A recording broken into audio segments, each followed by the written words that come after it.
Hello. It's good to hear you again. Whether you've been with this series from the beginning or you're only meeting it tonight, it doesn't matter. You're here now. That's enough.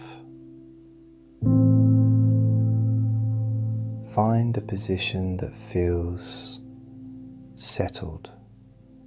Not perfect, just settled.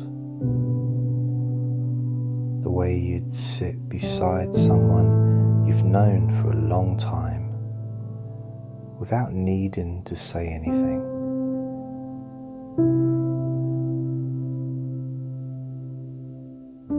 If you'd like to close your eyes, you can. And if you'd rather not, let your gaze rest somewhere soft. A corner of the ceiling, a patch of the wall, a small light somewhere in the room. A low string note enters beneath the piano, very gentle. Tonight, we're not going far.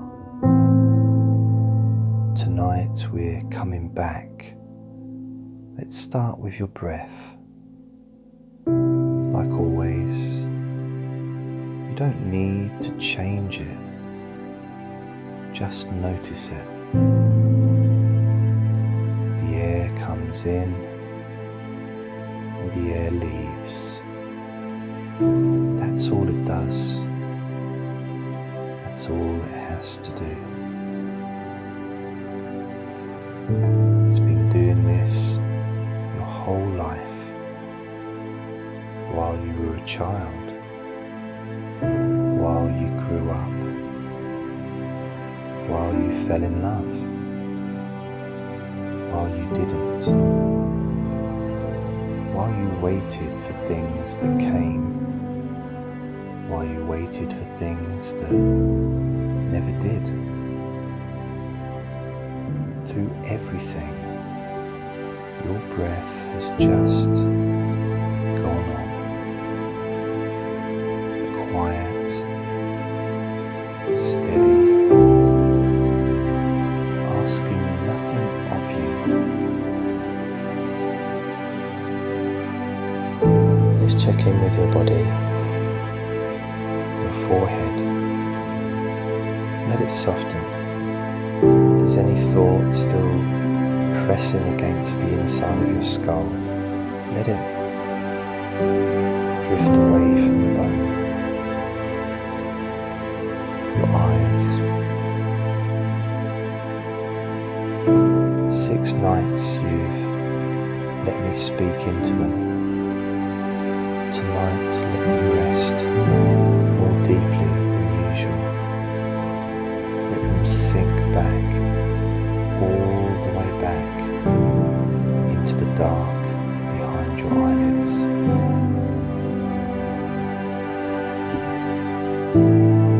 Your jaw,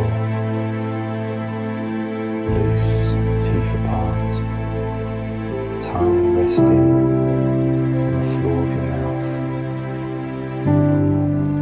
Your shoulders, if they've been held up at all today, let them come down now, all the way down, lower than you think they can go. Good. Your chest, there's something we carry there. I don't know what yours is. Whatever it is, you've been carrying it for a long time. Tonight, you don't need to put it down. You don't need to fix it. You can just let it rest there, held loosely, without gripping it. Your hands open, empty, your legs heavy, warm, already a little asleep.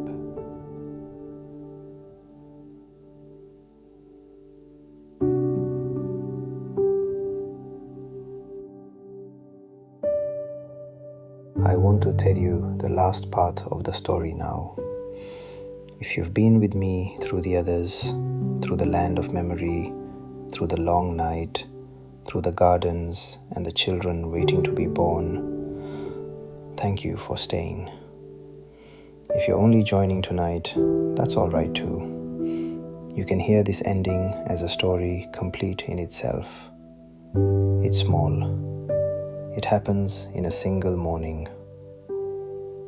Tiltil and Mittil have been gone a long time. Through the land where the dead aren't really dead. Through the palace where night keeps her secrets. Through forests and gardens and rooms full of unborn children.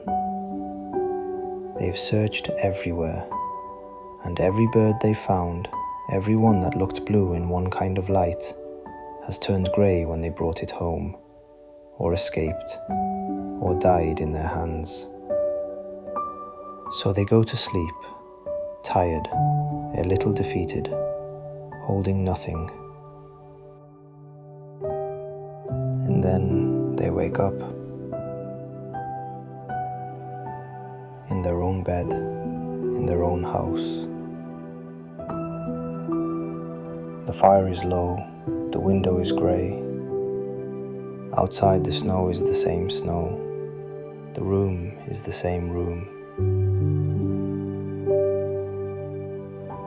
As if they had never left. Maeterlinck sits up first. She looks around slowly. Tiltil, where have we been? He doesn't know. He rubs his eyes. He looks at his hands, the same hands, still small, still his. And then he sees it. In the corner of the room, the cage they've had since before the journey began. The bird inside is the bird that was always there, grey, ordinary, the kind of bird you stop looking at after a while. But the light is different now. The first light of morning comes through the window and falls across the cage. And for one moment, just one moment, the bird is blue. Not painted blue, not pretending to be blue.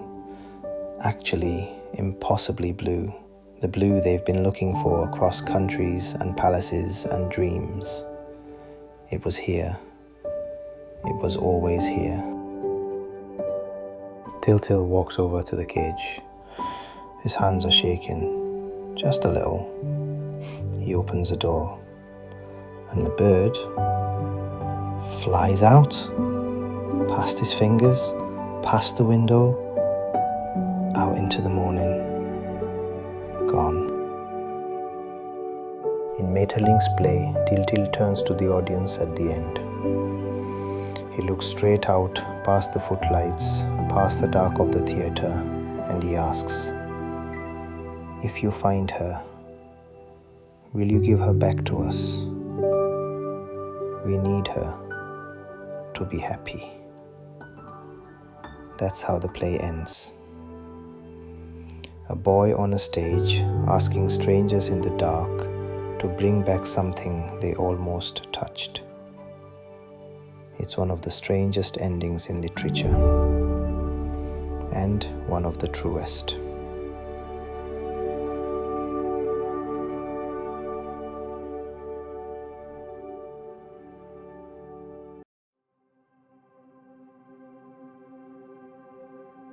Let's leave the story there. That's where it ends for Tiltil. That's where it ends for the play. But you and I, we've been somewhere together too. 6 nights. I'd like to stand at the doorway with you for a moment before we go.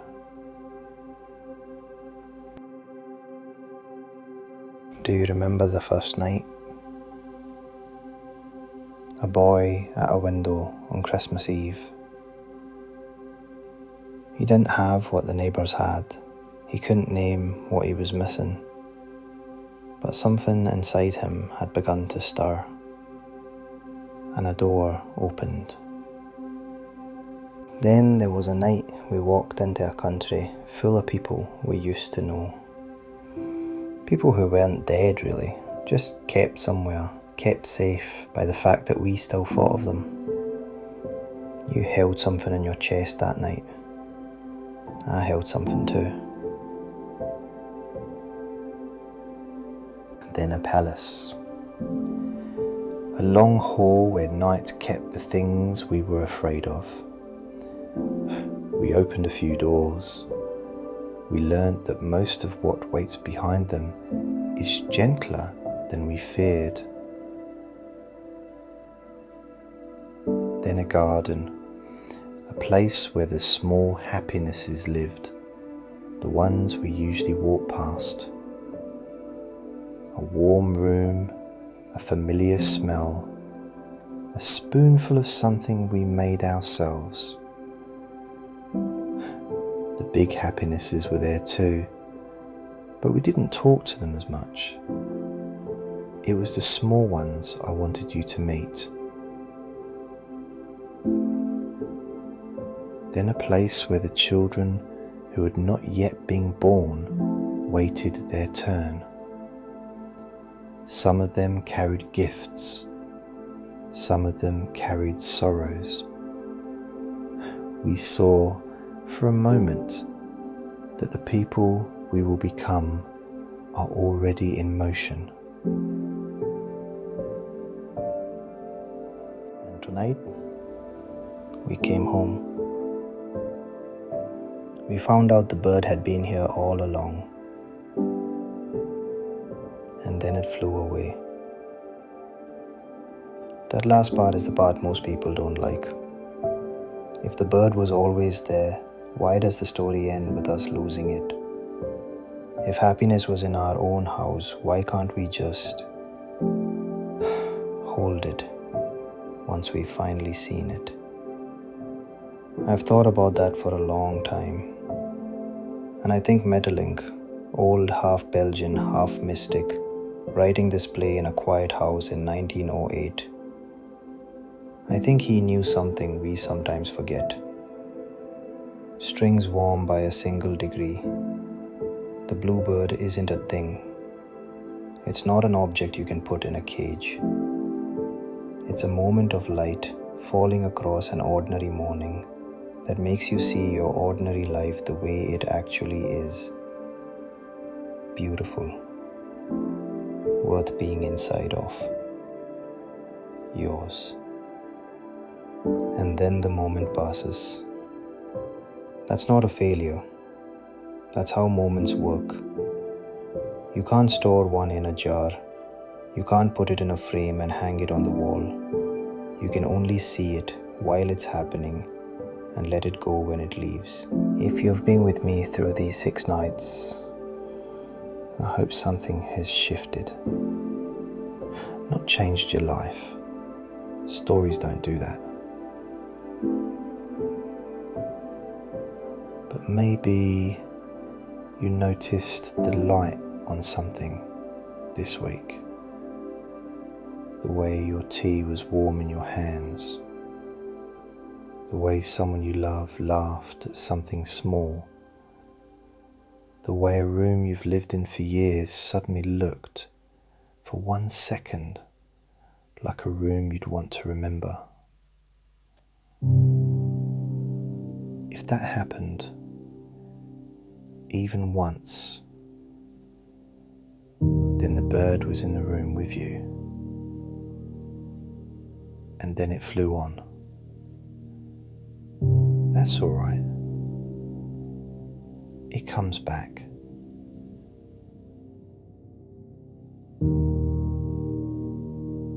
I'm not going to ask you to do anything tonight. I'm not going to ask you to remember. I'm not going to ask you to be grateful or notice your blessings or hold the moment as it passes. You'll do that on your own, in your own time, or you won't, and either way, your life will keep being yours.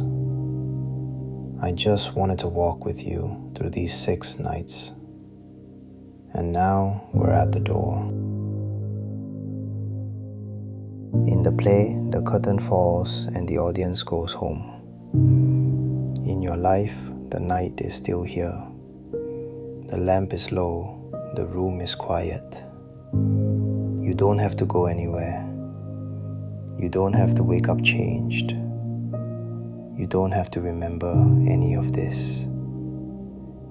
If tomorrow all you remember is that some voice in the dark was kind to you, that's enough. That's all this was ever for. I want you to picture something. Not a window this time. A blank page. White, soft, empty. The kind of page that doesn't ask anything of you. It's not waiting to be written on. It's not asking you to be more or better or different. It's just there. Like your breath. Like the morning that will come whether you sleep or not. Breathe in, breathe out. Breathe in, breathe out.